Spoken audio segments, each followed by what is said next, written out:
Captain उड़ान के दौरान कुछ खेल खेलना चाहते थे। उन्होंने ऑटो पायलट चालू कर दिया, लेकिन जल्दी में महिला कैप्टन ने गलती से कंट्रोल स्टिक को छू लिया। विमान ऑटो पायलट से डिस्कनेक्ट हो गया और अफरा तफरी मच गई और आगे एक तूफान आ गया। महिला कैप्टन घबराहट में टावर से संपर्क किया।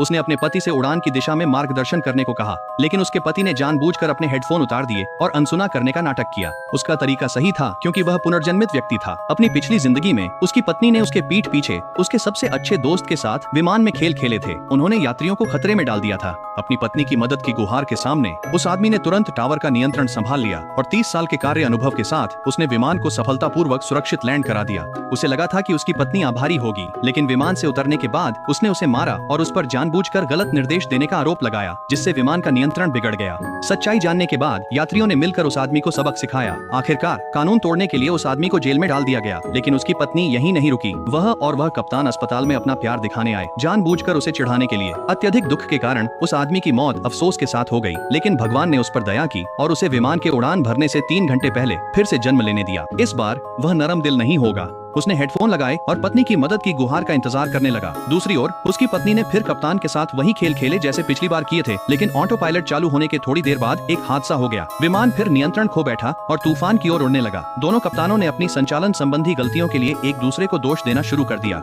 महिला कप्तान के पास अब अपने पति से मदद मांगने के अलावा कोई विकल्प नहीं था, लेकिन उस आदमी ने अपने हेडफोन उतार दिए और मौत की धुन सुनने लगा। जल्द ही टावर रूम में अलार्म बज उठा। एयरलाइन कंपनी के सीईओ ने आवाज सुनकर वहां आ गए। उन्होंने संबंधित कर्मचारियों को विमान की लैंडिंग में सहायता करने का आदेश दिया, लेकिन उस आदमी ने मना कर दिया, क्योंकि यह एक अवैध उड़ान थी। उसने विमान की उड़ान रिकॉर्ड्स निकाल लिए।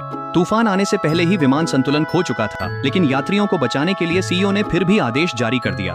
उस आदमी को लोगों को बचाना नहीं था, इसलिए उसने आदेश देने का अधिकार अपने सहकर्मी को दे दिया। आखिरकार इस सहकर्मी के सावधानी पूर्वक निर्देशन में विमान के यात्री बचा लिए गए, लेकिन इस बार उस आदमी ने अपनी पत्नी को अब और लापरवाही से काम करने नहीं दिया।